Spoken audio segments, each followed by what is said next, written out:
சிவாய நம. நான் உங்கள் கருப்புசாமி. இன்றைக்கி நம்ம பார்க்க போகிற ஒரு ஆன்மீக தகவல் என்ன அப்படின்னு பார்த்தா அப்படின்னா, இப்போ எல்லாருக்குமே ஒரு குலதெய்வம் அப்படின்னு நம்மளுக்கு இருக்குங்க. சில பேருக்கு தெரியாமல் இருக்கலாம். அதனால் பெருமாள், சிவன் இந்த மாதிரி ஒரு இஷ்ட தெய்வமான அதை எங்களுக்கு குலதெய்வமாக ஏற்றிருப்பாங்க.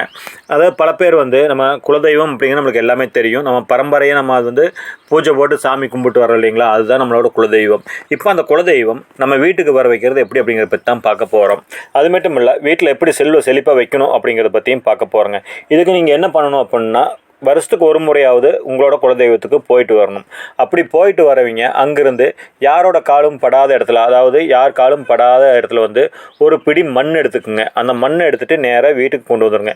வீட்டுக்கு எடுத்துகிட்டு வந்துட்டு 2 வெள்ளை துணி, அதாவது ஒரு வெள்ளை துணியை இருபாகமாக பிரிச்சுட்டு அதை மஞ்சள் தடவி மஞ்சள் தொளிச்சு வச்சுக்கோங்க. அந்த துணியில் அந்த நீங்கள் ஒரு கைப்பிடி மண் எடுத்துகிட்டு வந்தீங்க இல்லைங்களா குலதெய்வ கோயிலிருந்து, அதை 2 பகுதியை பிரித்து 2 முடிச்சாக கட்டிக்குங்க.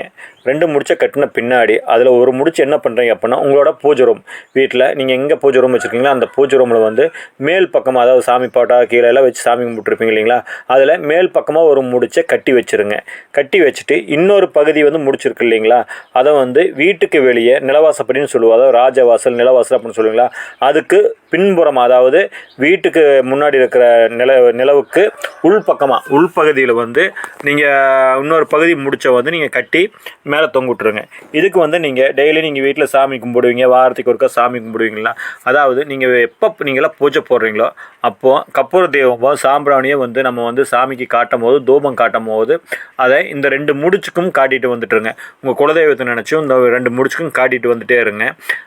காட்டிட்டு வந்தாங்க ஆக்சுவலாக ஒரு வருஷம், அதாவது நீங்கள் வருஷத்துக்கு ஒருக்கா போவீங்களோ மாதத்துக்கு ஒருக்கா போவீங்களோ அந்த மாதிரி கணக்கில் நீங்கள் அடுத்த முறை போகும்போது மறுபடியும் ஒரு பிடி மண் எடுத்து கொண்டு வீட்டில் பூஜை ரூமில் வச்சுட்டு நீங்கள் ஏற்கனவே கட்டியிருக்கிற 2 முடிச்சையும் எடுத்து கொண்டு போய் எந்த கால்படாத இடத்துல செடிக்கு கீழே போட்டுருங்க. செடிக்கு கீழே போட்டுட்டு மறுபடியும் அந்த துணியை மாற்றிட்டு மறுக்க முடிச்சு கட்டி அந்த மாதிரி வீட்டில் வச்சுட்டு வாங்க.